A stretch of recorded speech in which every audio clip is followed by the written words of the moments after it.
This month, Stephanie Sabbe, founder and principal of Sabbe Interior Design, joins us from Nashville to talk about storytelling through design, balancing family and work, and how she's built a distinctive style that's both timeless and deeply personal. So, Stephanie, this is, first of all, welcome to the podcast. I picked up a copy of your book. I absolutely love it. And thank you. I know how busy you are, and I know you were just with a client working on some stuff, so thank you for taking time out of your busy schedule. And I know you're a mom of 4, which I did not know until I read through your book. Thanks. Like I was saying a second ago, so people know, I had the pleasure of meeting you when, well, I still am not 100% sure we met. I swore we met once because I remember seeing you, but... We've talked a lot. I talked to you like we've met, but now that we're looking at each other's faces on video, I'm not sure that we've met in person because I think I had a different, I think I thought you had dark, curly, long hair in my head. So I obviously made up a person for you, maybe based on your name. And I was like, oh, I don't think we've met. I met a new designer recently. And she said to me, in a very kind way, she goes, Manny, you're totally different than I envisioned. I said, what did you envision? She goes, I envisioned an old, gay Puerto Rican guy. And I was like, oh, okay. I said, it makes sense. Manny, makes drapes for a living. I was like... I didn't imagine gay or old, but just maybe that Puerto Rican, thick curly hair. I love that we're all being very honest with you. We're like, I know we're a professional relationship here, but let me tell you what I thought you would look like. That's so funny. I wanted to touch on a few things. Really, I just wanted to go with the flow. I wanted to hear about your book. I wanted to hear about, I was very, first of all, when I got the book, I ordered it on Amazon. I hope that was okay. Is that the right place to get it? Yeah. I hope so. Some people don't like Amazon, but I think I'm okay with it. Hey, you know what? I found it quickly and I got it in a day. So that's what I needed. Yeah, that's kind of the beauty. Yeah, exactly. Yeah. And I'm with you. I like Amazon for some things. I like going to my local shops for others. But I was very moved by it. And I only had the pleasure of working with you mostly remotely on that one project for the kindest people. They were so wonderful, those people, your clients. And I think they ended up moving somewhere down near you down there, right? No, they moved to New Jersey. Oh, New Jersey, that's right. You're right. Yeah, because we were going to use you on that, but yeah, we ended up doing something else. But yeah. That's okay. That's okay. Yeah. We did do a project, by the way, in Nashville for a local designer. Oh, really? Yeah, for who? Was, Laura Keeler from Keeler & Co. Laura is a local designer. She has a shop in Mount Desert Island. Mount Desert Island, is that what it's called? Mount Desert Island, yeah, in Maine. And a client of hers has a home in Mount Desert Island and a home in Nashville and hired her to come down and do the project. And she said to me, Manny, would you be willing to do it? And we looked it up. It was 15 hours of driving, so a couple of my installers... You drove? Oh, my goodness. Yeah, it was a little intense. But they drove down. We did the project. And, of course, we had one cornice that we had to get a very tight fit to a shutter. And the shutter was just hitting the cornice.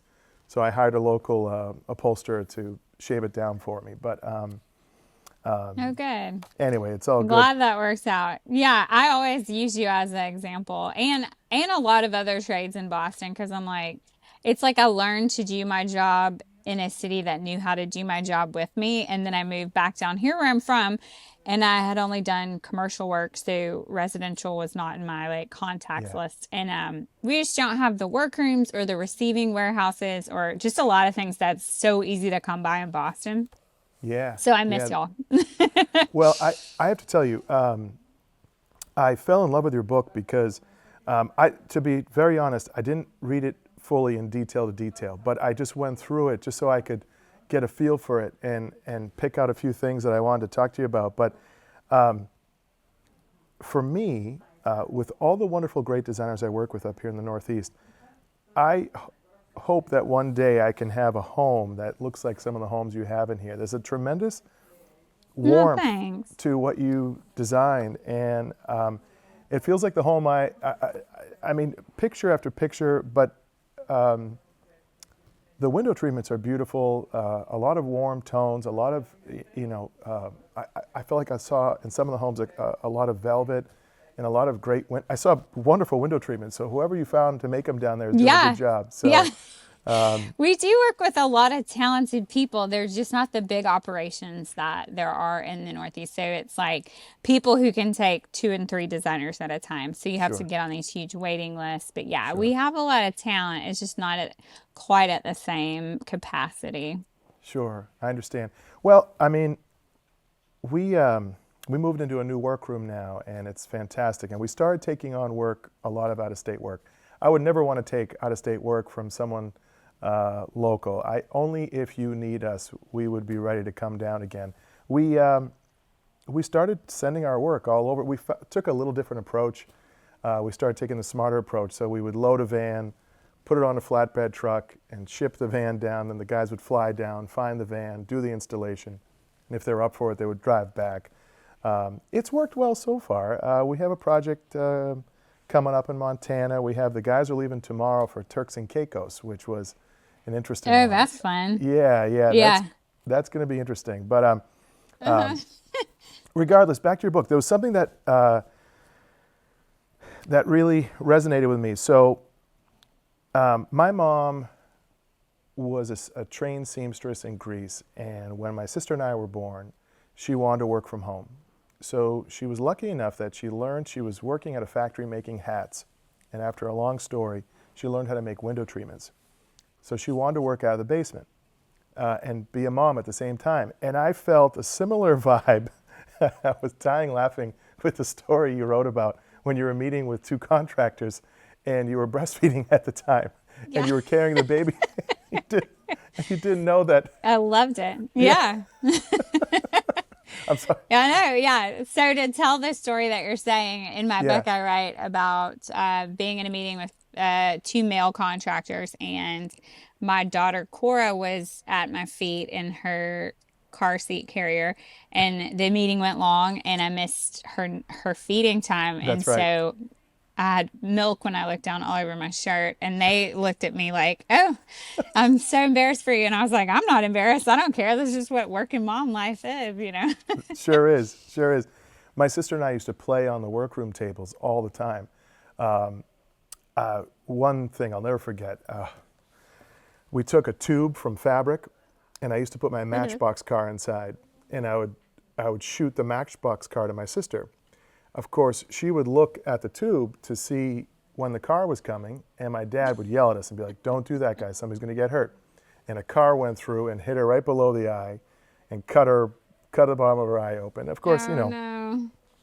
And I used to see my dad oiling the machine, so I would be like, that looks pretty cool. So I would put oil like everywhere, and then my dad would go and use the machine, and oil would be spraying out all over the place.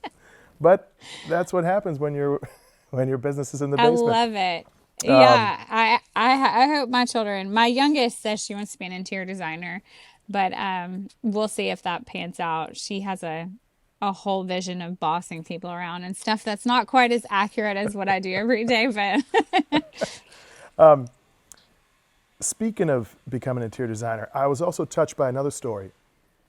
I believe that teachers are, this is an easy take, teachers are undervalued, right? Underpaid. yeah, completely. Yeah, I was very touched by your teacher who, she said to you, I think you're going to become an interior designer one day, right? Tell us a little about that story, because I was very moved by it, because I think teachers give students dreams, hopes, aspirations. They push them, they challenge them, they hug them. Tell us about that story. I really enjoyed it.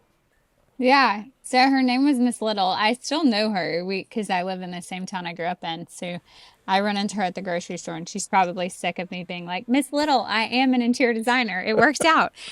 So when I was in the second grade, I had a teacher named Miss Little, and we had a school carnival, and she just happened to be the fortune teller booth at the carnival. And so I got a ticket and sat down and asked her a bunch of questions, but the only one I really remember was I said, "What am I going to be when I grow up?" And she looked into her, fake crystal ball, and she was like, "An interior designer."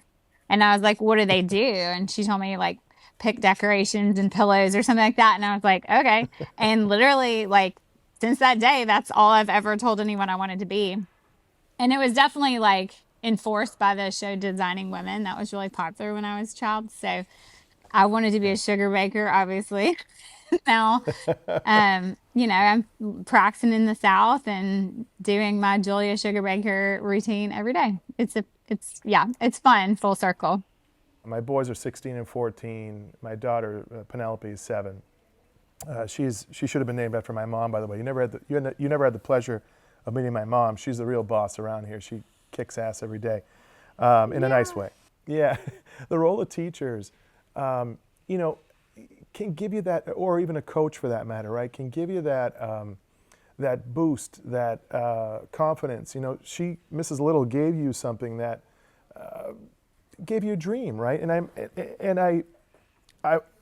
I was intrigued by, the daughter of a sexy she devil, or the daughter of a. With my mom all dressed hot.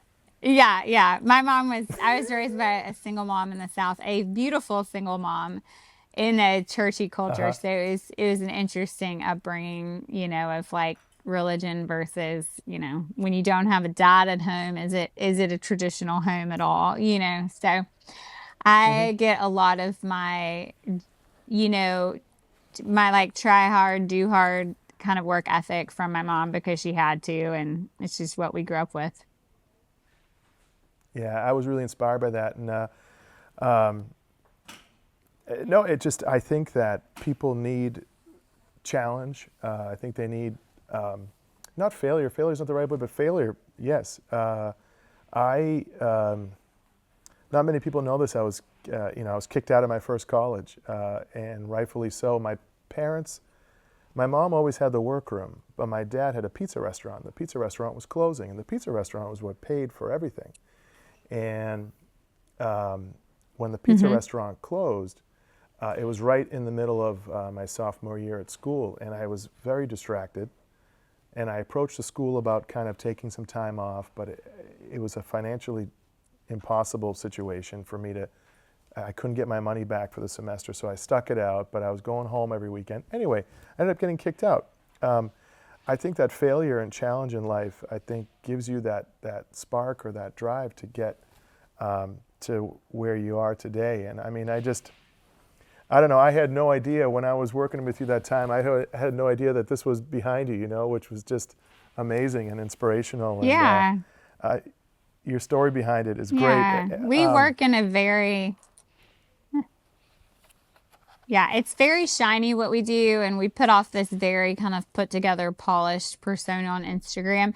And I was excited to be able to do a book to just, I've had a lot of like younger people from less well-to-do backgrounds email me and just be like, thanks for writing about that, because you feel a little bit like I can't do that because I wasn't raised like that, and everything I've done is learned. My family, most of my extended family, it was on some sort of like government assistance. Like my grandmother one time was like, don't you just decorate homes for rich people? And I was like, well, I mean, yeah, kind of, but like, but like it is, I've also had to kind of fight the shame of that myself, just because, I'm selling people drapery, for instance, that is $10,000 a window. And then I have family who, can't afford to pay for healthcare, and just kind of reconciling that. And I have, like, I'm not a wealth shamer at all, but just understanding that, like, this is art, and what we're doing is being commissioned by people to create these forms of art in their homes, and it's not for everybody. But I feel really thankful to get to do it, especially knowing that, I didn't come from this. I don't even necessarily have this level of drapery and decor in my own home, but it is my job, and I understand it to be able to do it for other people. Yeah. And I love my job. Yeah. Well, I think, forgive me, the way I see it with you, Stephanie, is you know where you came from, and I think you appreciate it. And I marked off the beginning of the Georgie chapter 6. I marked off a quote here with you where it really, there were so many times where I was just, looking through your book, and I was inspired. I was moved. Your story is so nice, and I recommend that people go pick this up. I mean, every picture made me want to be there. I mean, this dining room early on.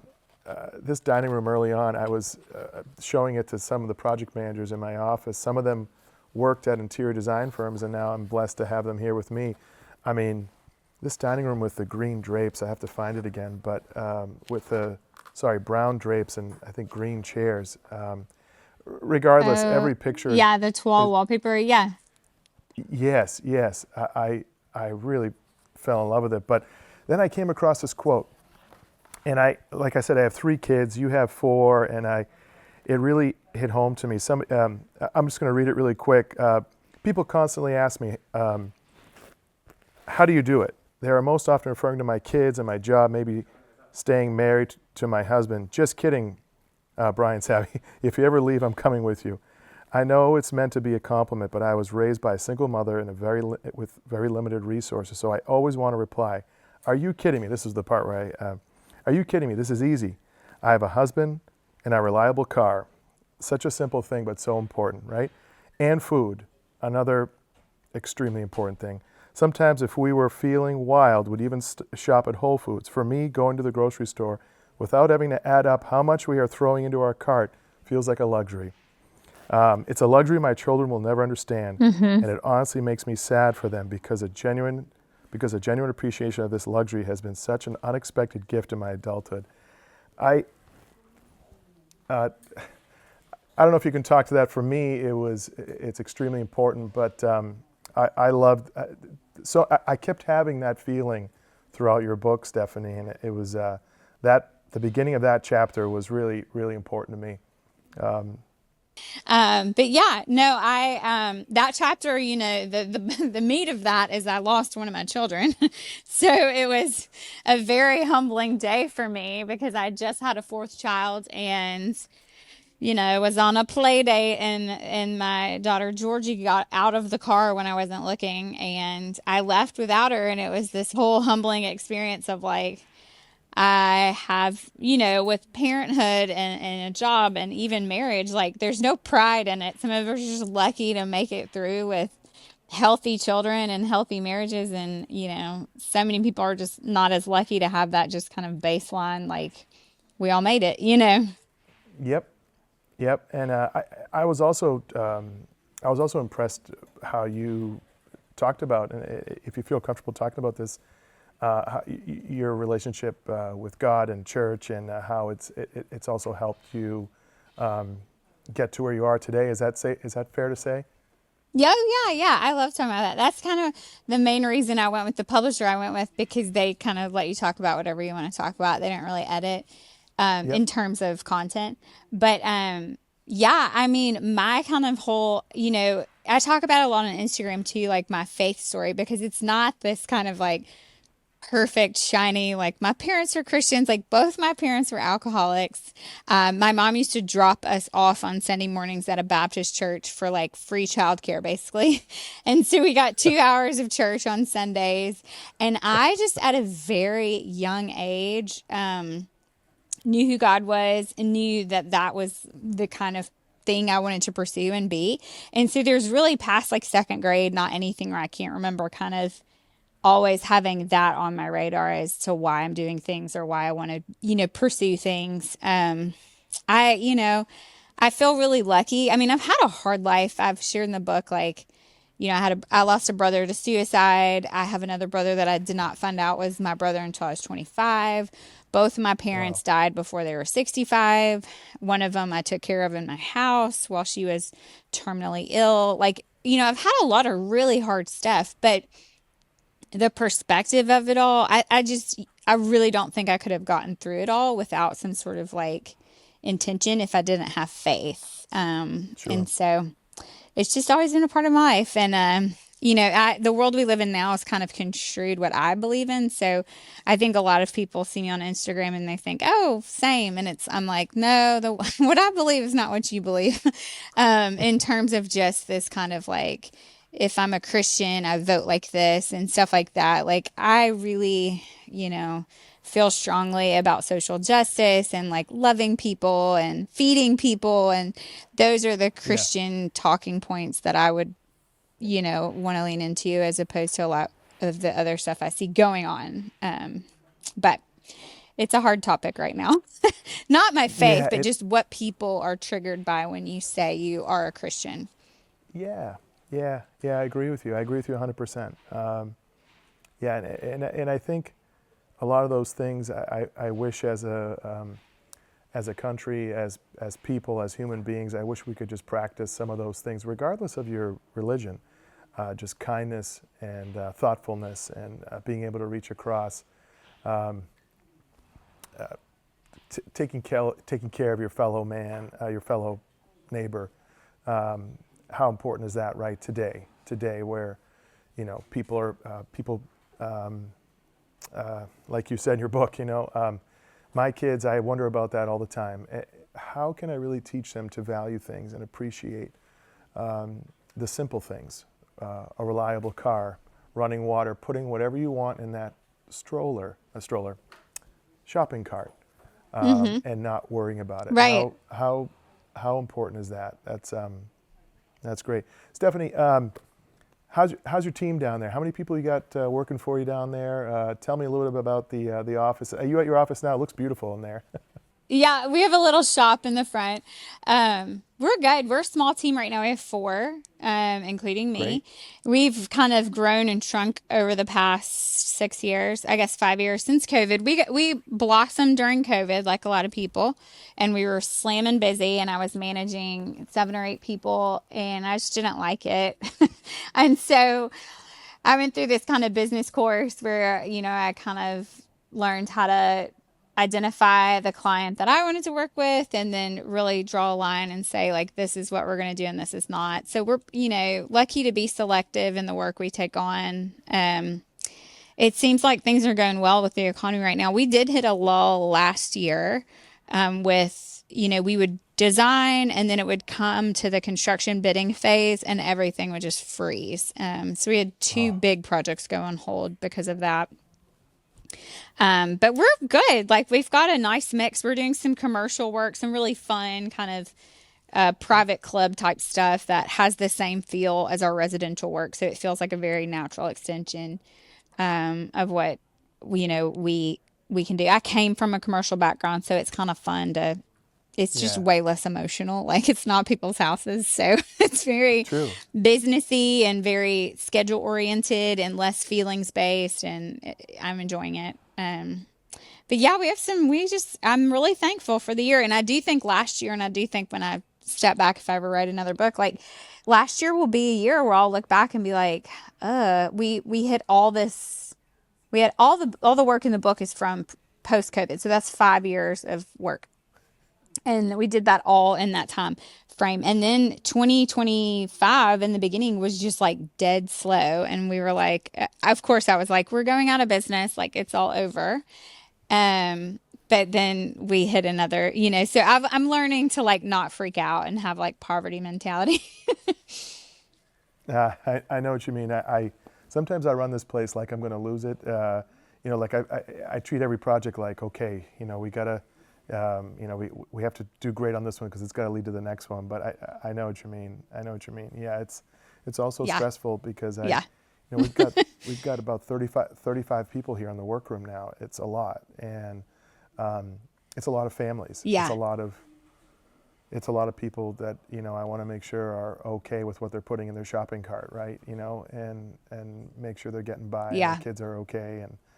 And Stephanie, I know how busy you are, and I want to thank you personally because I didn't realize how beautiful this book is until I knew you were going to come on the podcast, and then I got into it, and I was so inspired by your story, and I heard even more that I haven't read about yet. So I just kind of did a quick flip through and read some details and pieces, and I can't wait to finish it beginning to end. And thank you, and I hope that a lot of people see this and buy your book up here in the Northeast, because I think they need to hear your story and see your beautiful talent and work. And if you ever need us up here in the Northeast, I'm sure somebody will hire you up here. We'll be here ready for you, okay? I know we've opened our doors back up there. Now that my kids are big, I want to do more work up there. So yeah, we'll work together again. Wonderful, wonderful. I'd love to Awesome. to maybe meet you in person. If we haven't really met in person, I'd love to meet in person. And yeah, thank you so much for your time. I really appreciate it. And when you come up again, maybe we'll do this again in person, right? Yeah, that'll be fun. Thank you for having me. I really appreciate it. Thank you, Stephanie. Have a good afternoon.